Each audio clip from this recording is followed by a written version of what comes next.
आधी रात के वक्त अचानक से एक लड़की की अजीब तरह से चीखने की आवाज़ें आने लगीं। मैं एक शादीशुदा औरत थी और इस तरह की आवाज़ों को अच्छे से पहचानती थी, लेकिन समझ नहीं आ रहा था कि भला ऐसी आवाज़ें कहाँ से आ रही हैं। मैं तुरंत ही कमरे से बाहर निकली। चारों तरफ घना अंधेरा छाया था। तब महसूस हुआ कि ये तो छत से आवाज़ आ रही है। मुझे डर तो बहुत लग रहा था, लेकिन फिर भी हिम्मत करते हुए मैं छत की तरफ बढ़ती जा रही थी। लेकिन वहाँ चारों तरफ सिवाय अंधेरे के कुछ भी नहीं था। आवाज़ भी सन्नाटे में बदल गई थी। मैं जैसे ही पलटकर नीचे उतरने वाली थी, तभी एक बार फिर से वही आवाज़ आने लगी। तभी मैंने देखा कि छत के एक कोने पर एक कमरा बना था और ये आवाज़ वहीं से आ रही थी। मैंने जैसे ही उस कमरे को खोला तो मेरे होश उड़ चुके थे। मात्र 14 साल की एक लड़की के साथ वहाँ पर एक हट्टा कट्टा आदमी। मेरा नाम सीमा है। जब मैं मात्र 16 साल की थी तभी मैंने अपने माँ बाप को खो दिया था। मेरी ज़िंदगी बहुत अच्छी चल रही थी जब तक मेरे माँ बाप जिंदा थे। मैं उनकी इकलौती औलाद थी और इसीलिए भले ही हम मिडिल क्लास थे, लेकिन मेरे मम्मी पापा मेरी हर ख्वाहिश को पूरा किया करते थे। लेकिन उनके एक कार एक्सीडेंट में देहांत के बाद मेरी दुनिया उजड़ कर रह गई थी। मेरे पापा के घर वालों ने तो मुझे किसी भी तरह से अपनाने से साफ इनकार कर दिया था, जिस कारण मेरी बुढ़ी नानी मुझे अपने साथ लेकर अपने गांव आ गई थीं। वो बेचारी पहले से ही जैसे तैसे गांव वालों के छोटे मोटे काम करके अपना गुजारा किया करती थी। वो बूढ़ी थीं, इसलिए उन्हें रुपए पैसों की भी कोई खास ज़रूरत नहीं होती थी। बस कभी कभार छोटी मोटी बीमारियों की दवाई खरीदने के लिए ही उन्हें कुछ पैसों की ज़रूरत पड़ती थी, इसलिए वो छोटे मोटे काम कर लेती थीं। बाकी गाँव वालों का दिल काफ़ी बड़ा होता है, तो कोई ना कोई उन्हें खाना खाने को दे दिया करता था और बस इसी तरह से उनका बुढ़ापा जैसे तैसे कट रहा था। लेकिन अब मैं उन पर जिम्मेदारी का बोझ बनकर आ गई थी, जिसकी फिक्र में अब और भी ज़्यादा वो बूढ़ी होने लगी थी। पढ़ाई तो अब मेरी वैसे भी पूरी तरह से बंद हो चुकी थी, इसलिए मैंने अब ये फैसला कर लिया था कि अब मैं अपने और नानी के लिए कोई काम करूँगी, ताकि कम से कम जो रोज़मर्रा के खर्चे हों वो तो मैं निकाल सकूं और मेरी नानी को बाहर वालों के सामने अपने हाथ ना फैलाने पड़ें। लेकिन कहीं भी बाहर काम करने के लिए मेरी नानी बिल्कुल भी राजी ही नहीं थी, क्योंकि उनका कहना था कि ये दुनिया बहुत बुरी है, मेरी उम्र अभी बहुत कम है और मुझ में इतनी समझ भी नहीं है, कोई भी कभी भी मेरा फ़ायदा उठा सकता है। उनकी इस बात में पूरी तरह से सच्चाई थी, क्योंकि अब तक मैंने लोगों का सामना नहीं किया था, क्योंकि मेरे लिए हर चीज़ की जिम्मेदारी मेरे माँ बाप ने उठा रखी थी। लेकिन अब सब चीज़ों की जिम्मेदारी मुझे खुद से ही निभानी थी और खुद से ही सारी चीज़ों को हैंडल करना था। पर उसके लिए मेरे पास कोई भी अनुभव नहीं था, ना ही इतनी समझ थी कि मैं लोगों की पहचान कर सकती थी। लेकिन अब किया भी क्या जा सकता था, ये सब कुछ मेरी मजबूरी थी। मैंने नानी को समझाया कि आप इस तरह से जी सकती हैं, लेकिन मैं इस तरह से नहीं जी सकती। 4 पैसे कमाऊंगी तो उनमें से 2 बचाऊंगी और 2 को जोड़कर मैं आगे अपनी पढ़ाई के लिए कुछ पैसा जोड़ सकूंगी, ताकि कम से कम कोई ढंग का कोर्स करके कोई तो अच्छी नौकरी कर सकूं। लेकिन नौकरी की तलाश में मैं शहर भी नहीं जा सकती थी। भला शहर में जाती भी तो फिर मैं कहाँ रहती। यहाँ कम से कम नानी का साया तो मेरे साथ था, इसलिए मैं गांव के पास ही जो एक नई फैक्ट्री खोली गई थी वहाँ पर काम करना मैंने शुरू कर दिया। वो एक पैकिंग की फैक्ट्री थी, जहाँ पर सामान को पैकेट में डालकर बंडल बनाकर तैयार किया जाता था। फैक्ट्री के काम में मुझे बस इतने पैसे मिल जाया करते थे जिससे घर का खर्चा ही ठीक ठाक से चल सके। लेकिन कुछ ही महीनों में मुझे ये बात समझ आ गई थी कि इतने पैसों से मैं कोई भी अच्छी पढ़ाई तो नहीं कर सकती हूँ। इसीलिए मैंने आगे पढ़ने के बारे में भी सोचना छोड़ दिया था। उस फैक्ट्री में सिर्फ एक मैं ही थी जिसकी उम्र सबसे कम थी, और वहाँ पर काम करने वाले आदमियों की नज़र मुझ पर बिल्कुल भी ठीक नहीं रहती थी। जिस बात को जब मैंने भांपा तो मुझे वहाँ काम करने से बहुत डर लगने लगा था। कई बार घर लौटने के बाद मेरा दिल करता था कि अब मैं दोबारा फैक्ट्री में कभी काम पर ना जाऊं, लेकिन घर की हालत को सुधारने की खातिर मैं मजबूर होकर हर रोज़ सुबह फिर से फैक्ट्री पहुंच जाती थी। मेरी नानी को भी हर वक्त मेरी चिंता सताती रहती थी, इसीलिए जब तक उनमें इतनी ताकत रही कि वो ठीक से चल फिर सकें, वो हर रोज़ रात को मुझे फैक्ट्री के रास्ते में मिल जाया करती थीं। उन्हें ये डर सताता था कि कहीं ऐसा ना हो कि फैक्ट्री से लौटते समय रास्ते में जो सुनसान खेत पड़ते हैं, वहाँ कभी कोई मेरा फ़ायदा ना उठा ले। इसलिए वो हिम्मत करके हर रोज़ मुझे लेने आ जाती थीं, जिससे मुझे भी काफ़ी तसल्ली होती थी, क्योंकि मुझे भी वहाँ से लौटते लौटते रात हो जाती थी। धीरे धीरे इसी तरह से 2 साल बीत गए और फिर नानी के हाथ पैरों ने भी उतनी अच्छी तरह से काम करना बंद कर दिया। इसलिए मैंने भी नानी को समझाया कि आपको मेरी इतनी फ़िक्र करने की ज़रूरत नहीं है। अब मैं पहले से काफ़ी समझदार हो चुकी हूँ और अपना ख़्याल मैं खुद रख सकती हूँ। इसलिए आप घर पर ही रहकर मेरा इंतज़ार किया करें। लेकिन नानी को मेरी चिंता हर पल सताती रहती थी। इसलिए जब तक मैं घर लौटकर नहीं आती थी, वो एक पल के लिए भी चैन से नहीं बैठती थीं। इसी बीच उस फैक्ट्री में और भी नए लोगों ने काम करना शुरू कर दिया, जिनमें से काफ़ी लोग पास वाले शहर से भी आया करते थे। उनमें ही एक सुमित था, जिससे मेरी थोड़ी बहुत दोस्ती हो गई थी।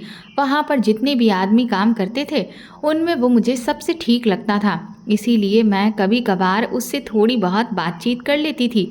बाकी मैं ज़्यादा किसी से नहीं बोलती थी, क्योंकि मुझे लगभग सबकी ही नीयत में खोट लगता था। हालांकि बोलते सब मुझसे बहुत प्यार से थे, लेकिन कहते हैं ना कि एक औरत को एक आदमी की नज़र की पहचान बहुत अच्छे से होती है, और मैं इसीलिए ये बात बहुत अच्छे से समझती थी कि क्यों बाकी सब मुझसे इतने प्यार से बोलते हैं, ताकि मौका मिलने पर मेरा फ़ायदा उठा सकें। इसलिए मैंने हमेशा सभी से दूरी बनाकर रखी। और फिर एक रात जब मैं फैक्ट्री से वापस लौट रही थी, तभी रास्ते में अचानक 2 आदमियों ने मुझे कसकर पकड़ लिया और घसीट कर खेतों की तरफ ले जाने लगे। मैं चिल्लाने की बहुत कोशिश कर रही थी, लेकिन उन्होंने मेरा मुंह इतनी कस के दबाया हुआ था कि मैं ज़रा सी आवाज़ भी नहीं कर पा रही थी। मैंने अपने हाथ पैर बहुत चलाने की कोशिश की, पर वो 2 थे, इसलिए मैं उनके सामने कमज़ोर पड़ गई। डर के मारे मेरी जान हलक से निकलने ही वाली थी। मैं समझ गई कि अब आज मेरा अंत नज़दीक है। मुझे अपनी नानी का चेहरा बार बार याद आने लगा और मेरी आंखों से आंसू लगातार रुकने का नाम नहीं ले रहे थे। मैं उन लोगों के आगे हाथ जोड़कर गिड़गिड़ा रही थी, लेकिन उन पर तो जैसे उस वक्त हैवान सवार था। उन्हें कुछ भी नहीं सूझ रहा था सिवाय मेरे। वो बस किसी भी तरह से मुझे पा लेना चाहते थे और फिर वो अपने इरादों को पूरा करने के लिए आगे बढ़े। मैंने भी जैसे उस वक्त बिल्कुल हार मान ली और डर के मारे अपनी आंखें बंद कर ली। लेकिन तभी ना जाने कहाँ से, लेकिन भगवान के रूप में वहाँ सुमित आ गया और उसने उन दोनों आदमियों को मार मार कर उनकी हालत ख़राब कर दी और वो वहाँ से भाग गए। उसके बाद उस रात सुमित ही मुझे अपने साथ अपने घर लेकर गया। नानी ने जब मेरी ऐसी बुरी हालत देखी तो वो तो डर के मारे थर थर काँपने लगीं और फिर बेहोश होकर गिर पड़ी। कुछ देर बाद जब उन्हें होश आया तो वो लगातार रोए चली जा रही थीं और मुझसे बार बार कह रही थीं कि मुझे जिस बात का अब तक डर सताता रहा, आखिर आज वही हुआ। तब सुमित ने नानी से कहा कि आप बिल्कुल भी चिंता मत करिए, मैंने आपकी बच्ची पर बिल्कुल आँच भी नहीं आने दी है। मैंने नानी से कहा, हाँ नानी, मेरे साथ वो लोग कुछ भी नहीं कर पाए। वो तो सुमित ऐन मौके पर वहाँ पर आ गया, वरना आज आपकी सीमा आपके सामने यूँ सही सलामत नहीं बैठी होती। नानी ने तुरंत ही मुझे गले से लगा लिया और सुमित को खूब धन्यवाद दिया। अगले दिन मैं फैक्ट्री नहीं गई थी। नानी भी यही चाहती थी कि अब मैं फैक्ट्री में काम ना करूं। चाहती तो मैं भी ये थी, लेकिन एक तरफ मेरा डर था और दूसरी तरफ घर के हालात, और मुझे तो अभी तक ये भी नहीं पता था कि वो 2 आदमी कौन थे। जब वो एक बार मेरे साथ इस तरह की हरकत कर सकते थे तो वो दोबारा भी वही सब दोहरा सकते थे। मुझे कुछ भी समझ नहीं आ रहा था। इसी बीच नानी ने गांव के ही एक आदमी से मेरे लिए रिश्ता देखने को कहा। नानी ने कहा कि मैं अब जल्द से जल्द तेरे हाथ पीले कर देना चाहती हूँ, क्योंकि मेरी मौत का भी कोई भरोसा नहीं, ना जाने वो कब आ जाए। और फिर तू जवान लड़की जब मेरे होते हुए ही सुरक्षित नहीं है, तो मेरे मरने के बाद तो तेरा ना जाने क्या हाल होगा। मैंने भी नानी की इस बात का कोई विरोध नहीं किया। 1 हफ्ते तक मैं फैक्ट्री नहीं गई तो सुमित मुझे घर मिलने आया। वो मुझसे कहने लगा कि आखिर तुम डरकर कब तक घर में बैठी रहोगी?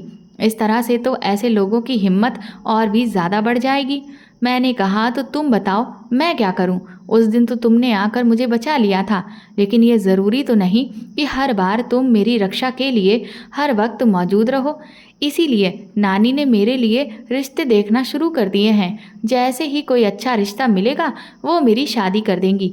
मेरा इतना कहना था कि सुमित ने तुरंत ही मेरा हाथ अपने हाथ में थाम लिया और कहने लगा, तुमने ये बात मुझे पहले क्यों नहीं बताई?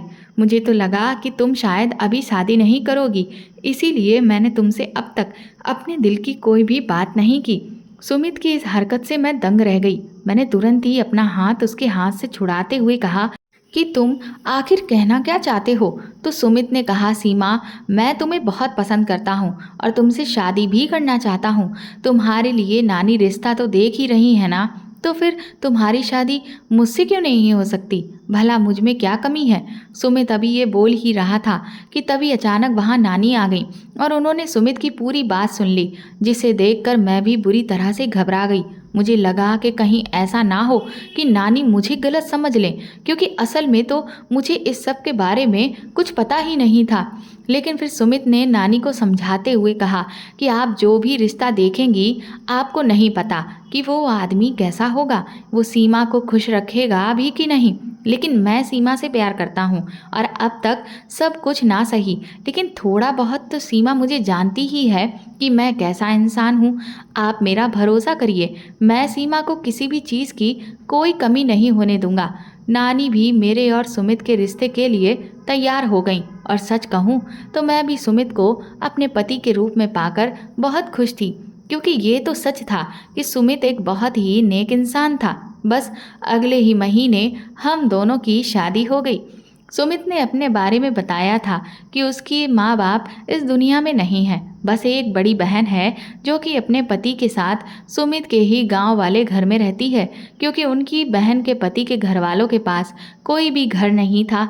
और जब मेरे नंदोई की नौकरी छूट गई और उनके माँ बाप भी इस दुनिया में नहीं रहे, तो उनके पास और कोई रहने का ठिकाना नहीं बचा था। इसीलिए सुमित ने बताया कि मेरे माँ बाप ने मरने से पहले उस घर को हम दोनों भाई बहन के नाम कर दिया था, क्योंकि वो घर काफ़ी बड़ा है, जिसका आधा आधा हिस्सा हम लोग आराम से अपने रहने के लिए इस्तेमाल कर सकते थे। सुमित ने कहा कि वो गांव से निकलना चाहता था, इसीलिए नौकरी की तलाश में शहर आ गया, लेकिन दर दर भटकते हुए उसे नौकरी इस फैक्ट्री में मिली। वैसे तो शादी के बाद विदा होकर मुझे अपने ससुराल चले जाना चाहिए था, लेकिन सुमित ने कहा कि मेरे माँ बाप तो हैं नहीं और मेरी बहन तो अपनी गृहस्थी में ही मगन है। अगर हम लोग चले जाएंगे तो तुम्हारी नानी का यहाँ ख्याल कौन रखेगा? और फिर हम दोनों की नौकरी भी यहीं पर है, इसलिए बेहतर यही होगा कि हम तुम्हारी नानी के पास ही रहें। मुझे भी सुमित का ये सुझाव बहुत अच्छा लगा, क्योंकि इससे मुझे नानी की भी कोई फिक्र नहीं रहती। फिर इसके बाद हम नानी के साथ ही रहने लगे और दोनों पति पत्नी रोज़ सुबह साथ में फैक्ट्री जाते और रात को साथ में ही वापस लौटते। सब कुछ बहुत अच्छा चल रहा था। ऐसा लग रहा था कि जैसे मुझे जीवन की सारी खुशियां मिल गई हों, लेकिन ये दुखों के तूफान से आने से पहले की खुशियां थीं। शादी के कुछ महीनों बाद ही नानी मुझे हमेशा हमेशा के लिए छोड़कर चली गई। अभी मैं नानी के दुख से उभर ही नहीं पाई थी कि ना जाने कैसे फैक्ट्री में शॉर्ट सर्किट हो गया और आग इतनी बुरी तरह से फैली कि पूरी फैक्ट्री जलकर खाक हो गई, जिसमें फैक्ट्री में काम करने वाले कुछ लोग जलकर स्वाहा हो गए और कुछ बहुत बुरी तरह से घायल।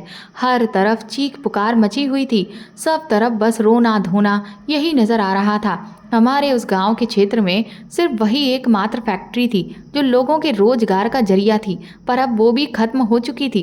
कुछ दिन तो जैसे तैसे काटे, लेकिन फिर रोटी के लाले पड़ने लगे। अब हालात हद से ज़्यादा बदतर होने लगे थे, इसीलिए गांव के काफ़ी सारे लोग पलायन करके शहर निकल गए। मैंने भी सुमित से कहा कि अब भला यहाँ रखा ही क्या है, इसीलिए हम दोनों को भी शहर चलना चाहिए। सुमित को भी मेरी बात ठीक लगी और हम शहर पहुंच गए। हमारे पास पहले से बचत के कुछ पैसे थे, जिससे हमने किराए पर एक कमरा ले लिया और हर रोज़ सुबह हम दोनों पति पत्नी काम ढूंढने के लिए निकल जाते थे। क्योंकि हम बहुत ज़्यादा पढ़े लिखे नहीं थे, इसलिए हमें किसी हाई फाई जगह नौकरी तो नहीं मिल सकती थी। लेकिन कुछ महीनों की मेहनत के बाद हमें शहर की ही एक फैक्ट्री में नौकरी मिल गई और फिर से ज़िंदगी पटरी पर आ गई। धीरे धीरे अभी चीज़ें सुधरने ही लगी थीं और एक उम्मीद बनने लगी थी कि शायद अब सब कुछ ठीक हो जाएगा। एक दिन मुझे पता चला कि मैं पेट से हूँ। इतनी बड़ी खुशखबरी मैं सुमित को सामने से सुनाना चाहती थी, इसलिए रात को उनके लौटने का इंतजार कर रही थी। लेकिन मुझे नहीं पता था कि सुमित तो नहीं आएगा, पर एक बहुत बुरी खबर आएगी। सुमित का एक दोस्त दौड़ता हुआ घर आया और उसने बताया कि सुमित का एक्सीडेंट हो गया है और उसे अस्पताल में भर्ती कराया गया है। मैं जब भागती हुई अस्पताल पहुंची तो पता चला कि सुमित के दोनों पैरों को काटना पड़ा, क्योंकि दोनों ही पैर पूरी तरह से एक्सीडेंट में खराब हो चुके थे। इस सदमे को मैं बर्दाश्त ना कर सकी और उसका मुझ पर इतना बुरा असर हुआ कि मैंने अपने बच्चे को खो दिया। जिस खुशी को मैं सुमित को बताना चाहती थी, उस खुशी को बताने से पहले ही मैं खो चुकी थी। कुछ हफ्तों के बाद सुमित को अस्पताल से डिस्चार्ज कर दिया गया और मैं व्हील चेयर पर उसे बिठाकर कमरे पर ले आई। अब वो पूरी तरह से लाचार था। हम दोनों का रो रो कर बुरा हाल था। न जाने भगवान कौन से जन्म का बदला हम दोनों पति पत्नी से ले रहा था। पर फिर भी मैं अपने पति की हिम्मत बांधना चाहती थी, क्योंकि एक तो वो वैसे ही अपनी लाचारगी से बुरी तरह से लड़ रहे थे, जिस वजह से वो दिन ब दिन कमज़ोर होते जा रहे थे और हद से ज़्यादा चिड़चिड़े हो गए थे। अब घर की जिम्मेदारी मुझे अकेले ही उठानी थी, लेकिन सिर्फ मेरे अकेले काम करने से खर्चा चल ही नहीं रहा था। इधर जैसे जैसे महीने बीत रहे थे, मकान के किराए का कर्ज भी हमारे सर पर बढ़ता जा रहा था, जिसे चुकाना हमारे लिए मुश्किल हो गया। मैंने सुमित से कहा कि आखिर ऐसे हम अगर यहाँ रहकर कमाई करेंगे भी तो फ़ायदा क्या है, क्योंकि जितना भी कमाएंगे उससे कर्ज चुकाना भी बहुत मुश्किल पड़ रहा है। ऐसे तो हम पूरी तरह से बर्बाद हो जाएंगे। तब सुमित ने कहा कि अब हमारे सामने कोई रास्ता नहीं है। इससे तो अच्छा यही है कि मैं तुम्हें अब तुम्हारे ससुराल ले चलूं। कम से कम वहाँ मेरी बहन रमा है, तुम्हें भी उसके साथ बैठकर अपना दुख बांटने का कुछ मौका मिलेगा। और वहीं पर गांव में मैं कोई ऐसा काम देख लूँगा जो बैठे बैठे कर सकूं। ये सोचकर हम लोग अगले दिन ही सुमित के गांव पहुंच गए। जैसे ही हम सुमित के घर पहुंचे तो उसका घर देखकर मैं दंग रह गई थी। उसका घर बना तो सिर्फ 1 मंजिल का ही था, लेकिन वो काफ़ी बड़ा था। सुमित की बहन यानी मेरी नंद तो मुझे देखकर बहुत खुश हुई थी, लेकिन मेरे नंदोई के चेहरे को देखकर साफ पता चल रहा था कि उन्हें हमारा यहाँ आना बिल्कुल भी पसंद नहीं आया। मुझे इस बात से हैरानी थी कि उन्हें अपनी पत्नी के भाई की हालत पर भी कुछ खास दुख नहीं था। मैंने जब इस बारे में सुमित से पूछा तो उन्होंने बताया कि उनके जीजाजी शुरू से ही ऐसे ही रहे हैं। उन्हें सिर्फ अपनी अय्यासियों से ही मतलब रहा है। उनके माँ बाप भी जब जिंदा थे तब भी उन्हें उनका कोई ख्याल नहीं था, और उसके बाद भी वो सिर्फ अपनी ख्वाहिशों को पूरा करने में ही लगे रहते हैं। अब जब तुम यहाँ रहोगी तो तुम खुद ही देखोगी कि वो किस कदर स्वार्थी इंसान है। मेरी बहन बहुत सीधी है, उनकी भी कदर ये आदमी बिल्कुल नहीं करता। आए दिन घर में कलह होती है और इसी वजह से मैं इन लोगों के यहाँ आने के बाद इस घर को छोड़कर चला गया था। वरना भला तुम ही सोचो, जिसके पास इतना बड़ा घर हो वो शहर में जाकर क्यों किराए के मकान में रहकर इधर उधर फैक्ट्री के काम में धक्का खाए। मेरे गांव में भी काफ़ी काम था, लेकिन यहाँ काम करने का मतलब यही था कि मुझे यहीं रहना पड़ता। लेकिन किस्मत तो देखो, अब मेरी मजबूरी है कि घूम फिर कर आखिर मुझे इस घर में ही लौटना पड़ा। मेरे नंदोई की 3 बेटियां थीं, जिनकी उम्र में कुछ खास अंतर नहीं था। सबसे बड़ी बेटी 11 साल की थी और उससे छोटी 10 साल की और उससे छोटी 8 साल की। लेकिन वो तीनों बच्चियां बड़ी ही प्यारी थीं, पर वो अपने बाप से बहुत डरती थीं। मेरे नंदोई जैसे ही घर में आते थे तो वो कोई एक कोना पकड़कर ऐसे दुबक जाती थीं जैसे कभी इस घर में रहती ही ना हो। उनकी जरा सी भी आवाज़ सुनाई नहीं देती। यहाँ तक कि मेरी नंद भी हर वक्त डरी सहमी सी और बहुत ही धीमी आवाज़ में बात करती थी। हम उस घर में रह जरूर रहे थे, लेकिन एक तरह से हमारे बीच बहुत कम बातचीत थी। घर के एक सिरे की तरफ वो लोग रहते थे और दूसरे सिरे की तरफ हम लोग। जब तक नंदोई घर में रहते थे तब तक उनकी बेटियां और ना मेरी नंद हम लोगों में से किसी की तरफ देखती भी नहीं थी। लेकिन नंदोई के जाने के बाद थोड़ा बहुत वो लोग हिम्मत करके हमसे बातचीत कर लेते थे। मेरे पति ने भी मुझे मना किया था कि मैं भी उनसे बहुत ज़्यादा मेल जोल ना बढ़ाऊं, क्योंकि अगर इस बारे में मेरे नंदोई को गलती से भी पता चला तो मुसीबत मेरी नंद और उनकी बेटियों की ही बढ़ जाएगी। मैं भी नहीं चाहती थी कि मेरी वजह से उन लोगों को कोई परेशानी हो, इसलिए मैंने भी हमेशा नंदोई के होते हुए उनसे दूर रहने की ही कोशिश करती थी और यही दिखावा करती थी कि मेरा उनके परिवार से कोई लेना देना नहीं है। कुछ ही दिनों बाद मेरे पति को पास की एक फैक्ट्री में मोहर लगाने का काम मिल गया। उस फैक्ट्री में जो सामान होता था उस पर स्टैंप लगाई जाती थी, जिसमें सिर्फ बैठे बैठे ही काम करना था। इस वजह से उन्हें उस काम को मिलने में कोई दिक्कत नहीं हुई। तनख्वाह भी ठीक ठाक थी और इधर मैंने घर बैठे ही सिलाई का काम शुरू कर दिया था। एक दिन जब मैंने अपना काम जल्दी निपटा लिया तो मेरे दिल में ये ख्याल आया कि मुझे यहाँ आए हुए लगभग 3 हफ्ते हो गए हैं, लेकिन अब तक मैंने ना तो पूरा घर देखा है और ना ही मैं एक बार भी छत पर गई हूँ। ये सोचकर मैं पूरे घर का मुआयना करने लगी। घर भले ही पुराने ज़माने का बना था, लेकिन बहुत सुंदर था। तभी मैं छत पर जाने लगी थी कि मेरी नंद ने पीछे से आकर मेरा हाथ पकड़ लिया। वो कहने लगी, तुम कहाँ जा रही हो? मैंने कहा, मैं छत देखने जा रही हूँ दीदी। तो वो कहने लगी कि छत पर जाने की तुम्हें कोई ज़रूरत नहीं है। मैंने कहा, लेकिन आप मुझे ऊपर जाने से मना क्यों कर रही हैं? तो वो कहने लगी, क्या बताऊँ भाभी, लेकिन इस गांव में एक चुड़ैल का साया घूम रहा है जो बहुत समय से लोगों को परेशान करता है। वो चुड़ैल सिर्फ उन्हीं लोगों के घर के अंदर घुस रही है जो अपनी छत पर जाते हैं। इस वजह से यहाँ पर लोगों ने छत पर जाना बंद कर दिया है। जो भी छत पर जाता है वो चुड़ैल उस आदमी के साथ चिपक कर उसके घर के नीचे उतर आती है। और तो और वो चुड़ैल रातों को दर्द में बुरी तरह से चिल्लाती है और अजीब अजीब सी आवाज़ें निकालती है ताकि लोग उसके जाल में फंसकर छत पर आ जाएं और फिर वो उनके साथ उनके घर में उतर जाए। वो लोगों के घरों में घुसने के लिए इसी तरह का जाल बिछाती है। ननद के मुंह से ऐसी बात सुनकर मेरे तो पसीने ही छूटने लगे थे। भूत चुड़ैलों से मुझे बहुत डर लगता था। इस तरह की भूत प्रेतों की बातें मैंने अपनी नानी के गांव में भी बहुत सुनी थी। कहते हैं जो गांव के एरिया होते हैं वहां पर इस तरह की चीज़ें बहुत ज़्यादा भटकती रहती हैं। ननद की बात सुनकर मैं तुरंत ही नीचे उतर आई।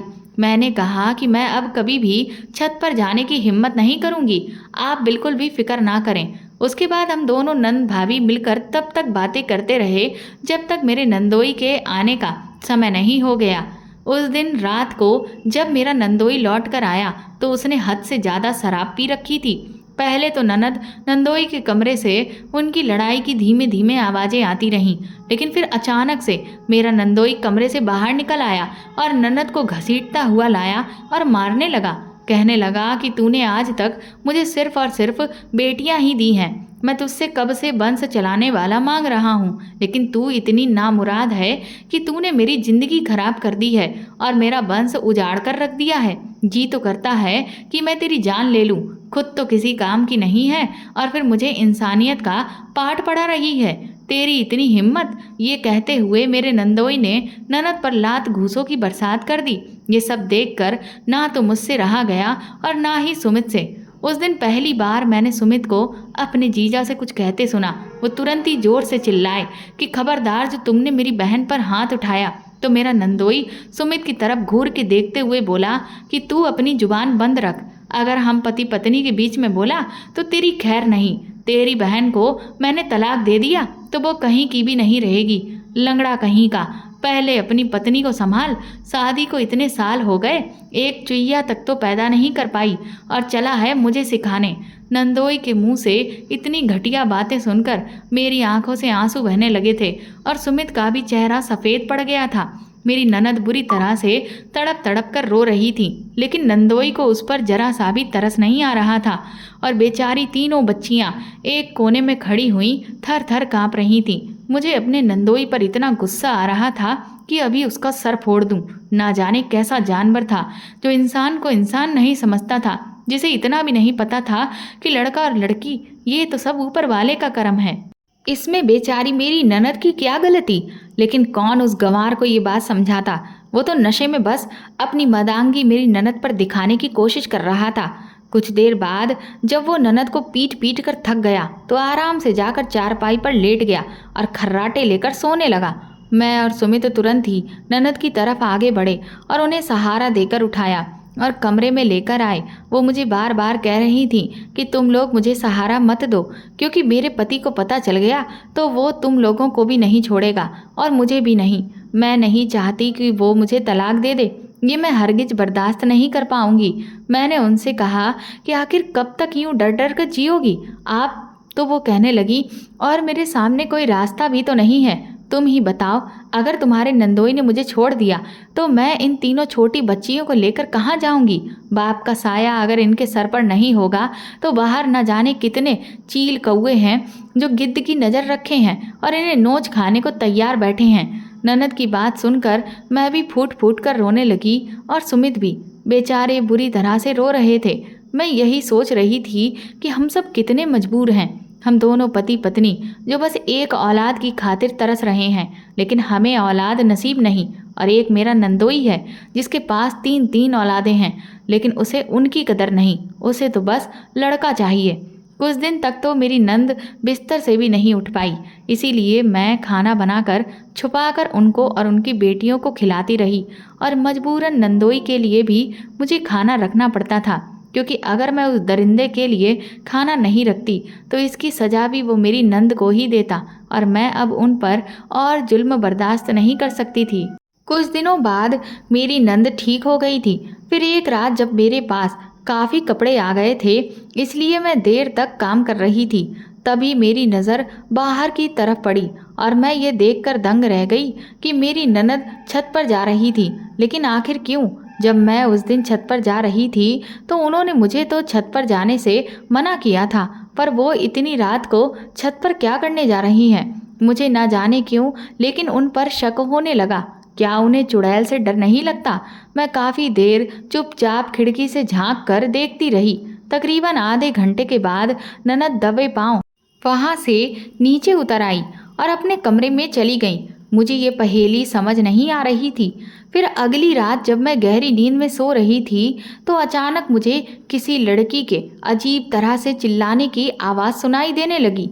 ये आवाज़ें किस तरह की थीं मैं बहुत अच्छे से समझती थी, क्योंकि मैं खुद एक शादीशुदा औरत थी और हर शादीशुदा औरत इस तरह की आवाज़ों से वाकिफ़ होती है, जिससे मुझे अजीब लगने लगा, क्योंकि ये आवाज़ें मेरी ननद की तो नहीं थीं, बल्कि ये किसी कम उम्र लड़की की लग रही थीं। भला इस घर में ऐसा कौन था? डर के मारे मैं तुरंत बाहर निकली, पर वो आवाज़ें कहाँ से आ रही थीं ये समझ नहीं आ रहा था। बीच आंगन में आकर जब मैं खड़ी हुई तो मुझे लगा कि आवाज़ तो छत से आ रही है, और जैसे ही मुझे इस बात का एहसास हुआ, तुरंत ही ननद की वो चुड़ैल वाली बात मेरे दिमाग में घूम गई और मैं डर के मारे कांपने लगी। इसका मतलब मेरी ननद बिल्कुल सच कह रही थी। आज वो चुड़ैल मेरे घर की छत पर आ चुकी थी और हम लोगों में से किसी को अपने जाल में फंसाने की कोशिश कर रही थी। मैं तुरंत ही भागकर अपने कमरे में आई और दरवाजे को अंदर से बंद कर लिया। सुमित अभी भी गहरी नींद में सो रहे थे, लेकिन उस चुड़ैल की आवाज़ आना बंद ही नहीं हो रही थी, बल्कि ये आवाज़ें और भी ज़्यादा बढ़ती चली जा रही थीं।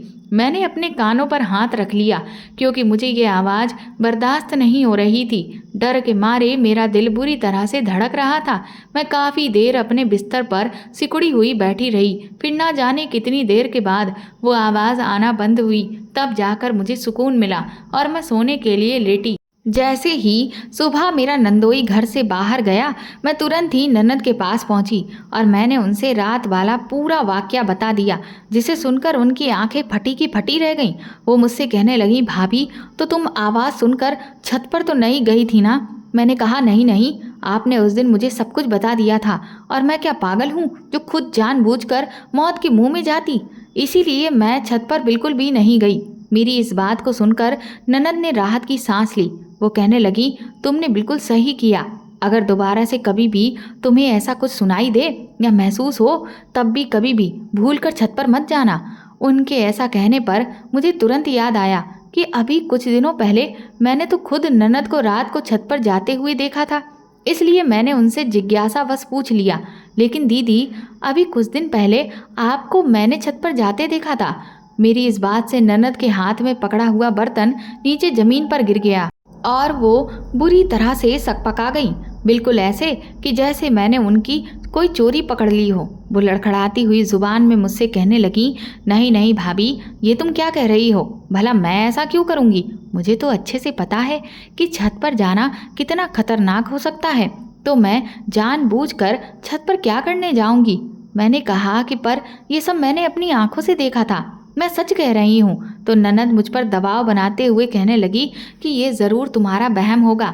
तुम दिन रात काम करती हो ना, जिस वजह से तुम्हारी नींद पूरी नहीं होती, और इसीलिए या तो ये तुम्हारा वहम होगा या तुमने सपना देखा होगा, क्योंकि ये छत पर ना जाने वाली बात तुम्हारे जहन में बैठ गई है, और उसी तरह का कोई सपना तुम्हें आया होगा जिस वजह से तुम्हें ये लगा कि मैं छत पर गई हूँ, जबकि मैं तो ना जाने कितने साल से छत पर गई ही नहीं हूँ। इतना कहकर ननद तो अपने काम में लग गई, लेकिन मैं शक में पड़ गई कि क्या सच में मेरा दिमाग इतना खराब हो चुका है कि मुझे सपने और हकीकत में कोई फ़र्क ही महसूस नहीं हो रहा है।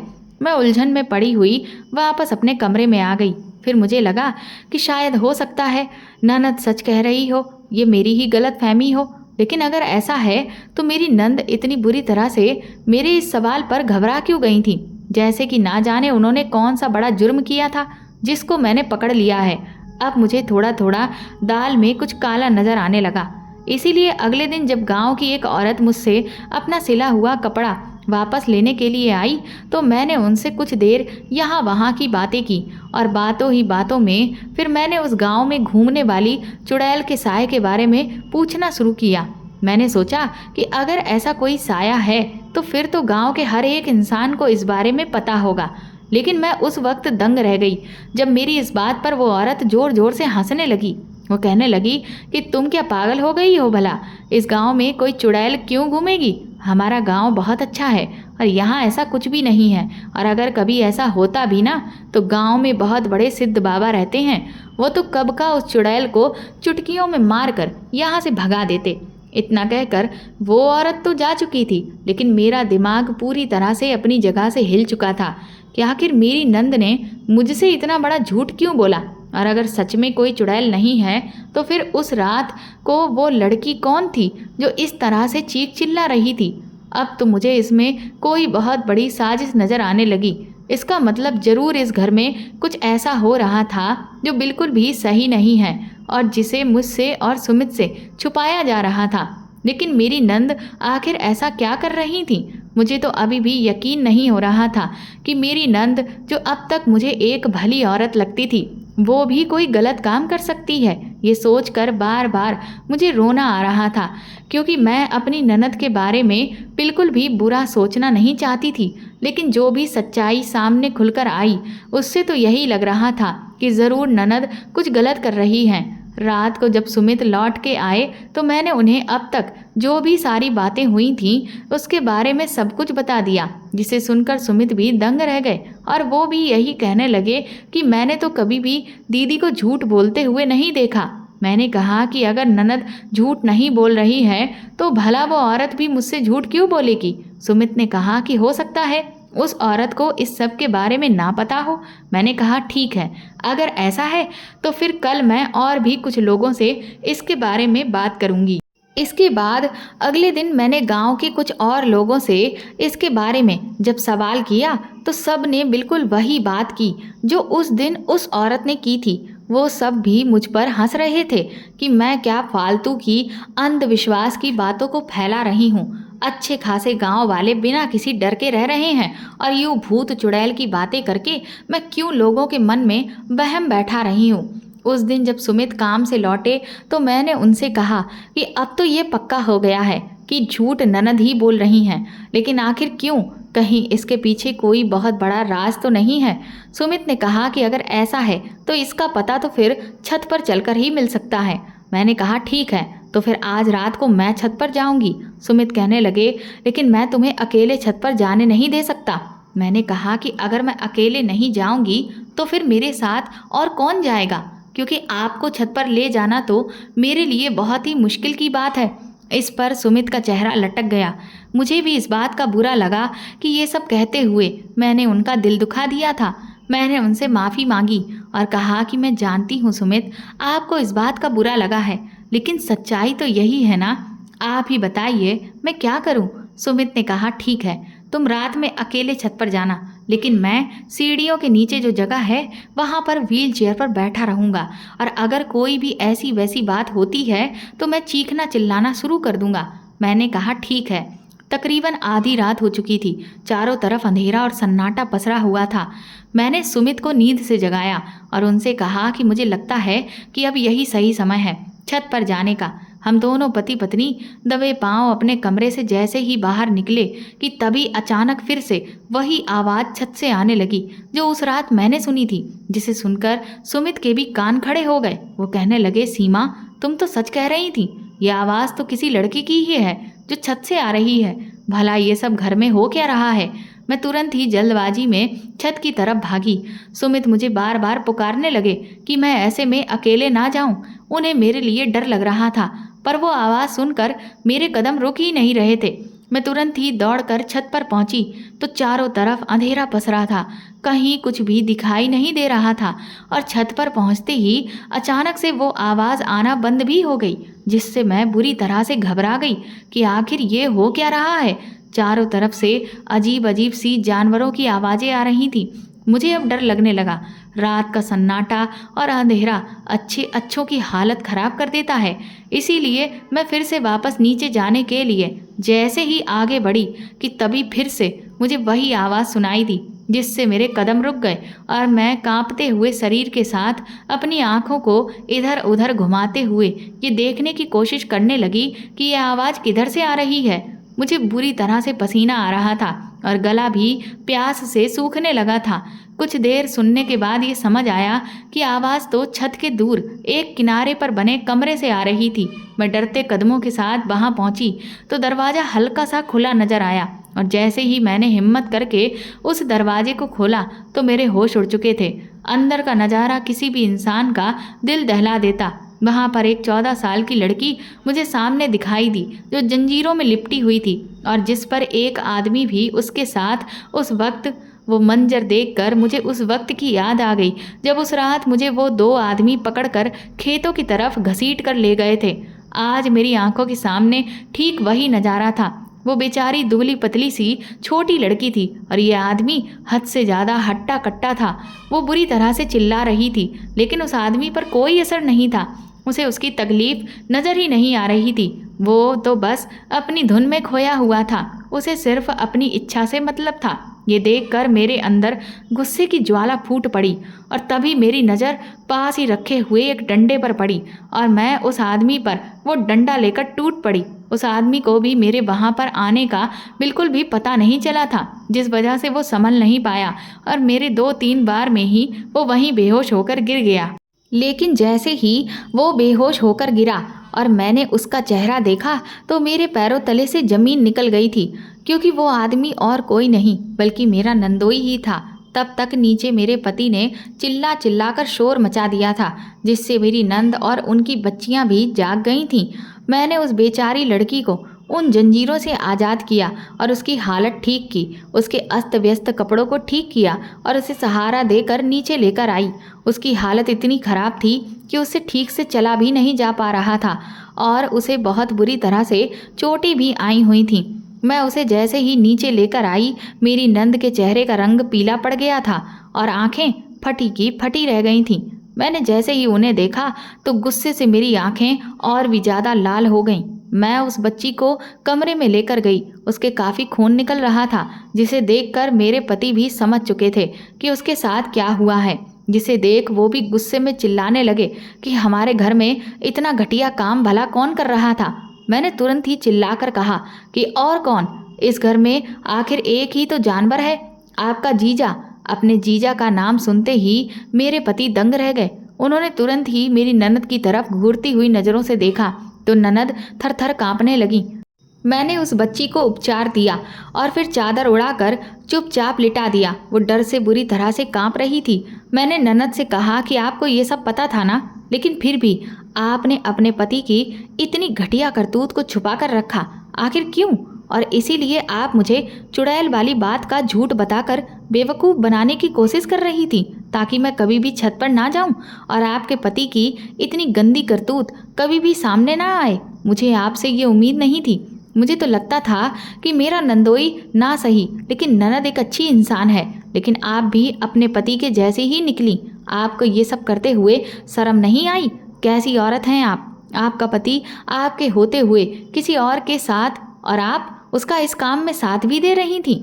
और तो और आपके खुद की 3 बेटियां हैं, ये भी आपकी बेटी की ही उम्र की है, तो भी आपको इस बच्ची पर जरा सा भी रहम नहीं आया। ननद का तो रो रो कर बुरा हाल हो चुका था।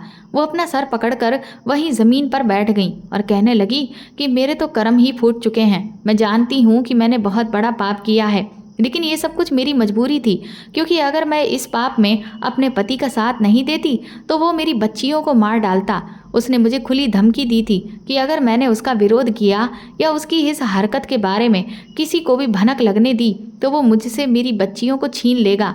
मेरे जीवन में वैसे भी कोई खुशी नहीं है सिवाय मेरी बच्चियों के। अगर मेरी बच्चियों को कुछ हो जाता तो मैं तो जीते जी ही मर जाती। मैंने कहा कि लेकिन आखिर आपका पति इस बच्ची पर इतना जुल्म क्यों कर रहा था? आज मुझे सब कुछ सच सच जानना है। तब मेरी ननद ने जो हकीकत बयां की उसे सुनकर हम सबके होश उड़ गए थे। ननद ने बताया कि मुझे लगातार 3 बेटियां हुई थीं, लेकिन इस आदमी को अपना वंश बढ़ाने वाला चाहिए था। इधर डॉक्टर ने भी साफ कह दिया था कि अब अगर अगला बच्चा मैंने पैदा किया तो मैं जान से हाथ धो बैठूंगी, और इसकी भी कोई गारंटी नहीं है कि वो बच्चा भी जिंदा बच पाएगा। जिस वजह से ये आदमी बुरी तरह से बौखला गया था, क्योंकि उसे हर हाल में बेटा चाहिए था। और फिर वो एक दिन इस बच्ची को अपने साथ घर पर लाया। मैंने जब उससे पूछा कि आखिर ये बच्ची कौन है, तो वो बोला कि इसके बाप ने मुझसे इसके बदले में 1 लाख रुपए लिए हैं और मुझे इसे बेच दिया है। ये सुनकर मेरे होश उड़ गए। मैंने कहा कि तुम्हारा दिमाग खराब हो गया है, तुम भला इसे यहाँ क्यों लाई हो? तुम्हारे तो पहले से ही 3 बेटियां हैं। तो वो कहने लगा कि अरे पागल औरत, मैं इसे यहाँ पालने के लिए नहीं लाया हूँ, बल्कि ये मेरा वंश बढ़ाएगी। ये सुनकर मेरे पैरों तले से जमीन निकल गई। मैंने कहा कि तुम आदमी हो या जानवर, तुम देख रहे हो कि उसकी उम्र क्या है? तुम इतने अंधे हो चुके हो कि अपना वंश बढ़ाने के लिए तुम्हें कुछ दिखाई नहीं दे रहा। ये अभी मात्र 14 साल की बच्ची है, ये मर जाएगी, तुम इस पर ये जुल्म मत करो। तो मेरा पति कहने लगा कि तू अपनी ये बकवास बंद कर। और फिर मैं इसे यहाँ पर ऐसे ही उठाकर नहीं लाया हूँ, बल्कि मैंने इससे शादी भी कर ली है। मुझे एक डॉक्टर ने कुछ दवाइयों के बारे में बताया है जो ये कुछ महीने तक खाएगी तो फिर ये अपनी उम्र से भी ज़्यादा बड़ी हो जाएगी और फिर ये मुझे मेरा वंश चलाने वाला देगी। मैंने अपने पति को ये जुल्म करने से बहुत मना किया, लेकिन उसने मेरी एक भी नहीं मानी। मेरे विरोध के बदले में मुझे हर रोज़ मार मिली और उसने मुझे सख्त हिदायत दी कि मुझे खुद इस लड़की को हर रोज़ दवाई देनी है ताकि वो जल्द से जल्द बड़ी हो जाए और फिर मेरे पति को बेटा पैदा करके दे। मैं मजबूरन इस लड़की को वो दवाई पहले तो कुछ दिन तक देती रही, लेकिन फिर मैंने चुपके से उस दवाई को देना बंद कर दिया, ये सोचकर कि जब मैं इसे दवा दूंगी ही नहीं तो उससे इसमें कोई भी परिवर्तन नहीं आएगा, तो मेरा पति इसकी ज़िंदगी खराब नहीं करेगा और ये भी बच जाएगी। लेकिन ये मेरी गलतफहमी थी, क्योंकि मेरा पति इंसान नहीं हैवान है। कुछ महीनों के इंतजार तक उसने जब ये देखा कि दवा का इस लड़की पर कोई असर ही नहीं हो रहा है, तो उसने फिर इसके साथ इसी तरह से अपने मंसूबों को पूरा करने का ठान लिया। मैंने अपने पति को बहुत मना किया कि तुम ये बहुत बड़ा पाप कर रहे हो, और जब मैं डटकर इस बच्ची के सामने खड़ी हो गई तो उसने मुझे कहा कि अब मुझे इस लड़की या अपनी बच्चियों में से किसी एक को चुनना है, क्योंकि अगर मैं इसके इरादों के रास्ते में आई तो वो मेरी तीनों बच्चियों को जान से मार देगा। अपनी बच्चियों की ज़िंदगी की खातिर मैं कमज़ोर पड़ गई। कुछ दिनों बाद जब हमें खबर मिली कि तुम लोग यहाँ आ रहे हो तो मेरे पति को ये बहुत बड़ी मुसीबत लगने लगी। फिर उसने मुझसे कहा कि मैं कोई भी पैतरा अपनाऊं, लेकिन इस सब के बारे में सुमित को गलती से भी पता नहीं चलना चाहिए, क्योंकि मेरे पति को ये बात बहुत अच्छे से पता थी कि अगर सुमित को ये बात पता चल गई तो वो इस आदमी को हरगिज नहीं छोड़ेगा। मैं भी मजबूर थी, क्योंकि वो बार बार मेरी बच्चियों को मुझसे छीन लेने की धमकी देता था, जिससे मैं डर जाती थी। और इसीलिए मैंने चुड़ैल वाला झूठ तुमसे कहा, क्योंकि सुमित की जो स्थिति है उसमें वो तो कभी छत पर जाता ही नहीं, और तुमको मैंने भूत प्रेत का डर दिखाकर नीचे ही रोक दिया था। इस तरह से मेरा पति बार बार मौके का फ़ायदा उठाता था। भले ही मैं इस सब को इस बच्ची के साथ होने से रोक नहीं पा रही थी, लेकिन मेरी इंसानियत इतनी भी नहीं मर गई थी। इसीलिए मैं हर रोज़ इसे रात को चुपके से खाना खिलाने के लिए जाती थी, क्योंकि वैसे ही ये बेचारी जुल्म की शिकार थी और अगर मैं इसे खाना नहीं देती तब तो इसके शरीर में बची कुची जान भी खत्म हो जाती। ये सब सुनकर हम सबका खून पानी हो गया था। हमने कभी सपने में भी नहीं सोचा था कि हमारी नाक के नीचे एक बच्ची के साथ इतना बुरा जानवरों के जैसा सलूक किया जा रहा था और हमें भनक तक नहीं थी। न जाने वो बच्ची कब से इस सबको बर्दाश्त कर रही थी, सिर्फ इसलिए क्योंकि ना तो उसके बाप ने उसे इंसान समझा और ना ही इस आदमी ने। हमने तुरंत ही पुलिस को फ़ोन करके सब कुछ बता दिया और पुलिस उस बच्ची को अस्पताल लेकर गई। उसकी सारी मेडिकल जांचें हुई, जिनमें ये साफ पता चल गया कि उसके साथ क्या क्या हुआ था। इसके बाद मेरे नंदोई को गिरफ्तार कर लिया गया। कुछ दिन तक उस लड़की का इलाज सरकारी अस्पताल में चला। फिर मैं उसे अपने साथ घर ले आई। उस लड़की का अब कोई सहारा नहीं था, इसलिए सुमित और मैंने उसे अपना लिया था। हम दोनों पति पत्नी मिलकर उस बच्ची को उसके दुखों से बाहर निकालने की पूरी कोशिश करते हैं, लेकिन उस लड़की पर जो भी बीती है वो शायद ही है जो पूरी ज़िंदगी में कभी भूल पाए। पर फिर भी बीते वक्त के साथ अब उसने हमारे साथ घुलना मिलना शुरू कर दिया है और वो मेरे नंदोई की बच्चियों के साथ खेलने भी लगी है। नंदोई को जब से जेल हुई है तब से घर में ऐसा लगता है कि जैसे खुशहाली और सुकून आ गया है। मेरी ननद को भी इस बात का कोई गम नहीं कि उनके पति अब उनके साथ नहीं हैं, क्योंकि ऐसे पति के होने से तो अच्छा कि पति ना हो। मैंने अपने कुछ बचे हुए पैसों से ननद को एक भैंस खरीदवा दी है, जिससे उन्होंने गांव में दूध का छोटा सा व्यापार शुरू किया है और अब वो अपनी बेटियों को सरकारी स्कूल में पढ़ा रही हैं, क्योंकि नंदोई के होते हुए वो अपनी बेटियों को पढ़ा भी नहीं पा रही थी। सब कुछ बहुत अच्छा चल रहा था कि इसी बीच फिर एक खबर आई कि मेरे नंदोई को अचानक से हार्ट अटैक हुआ और उनकी मौत हो गई। बुरे कर्मों की सज़ा मेरे नंदोई को मिल चुकी थी। अब हम सब एक परिवार की तरह मिलजुल कर हंसी खुशी रह रहे हैं। तो दोस्तों, आपको ये कहानी कैसी लगी हमें कमेंट करके ज़रूर बताएं और प्लीज़ इस कहानी को ज़्यादा से ज़्यादा शेयर और लाइक करके मेरे चैनल को सपोर्ट करें।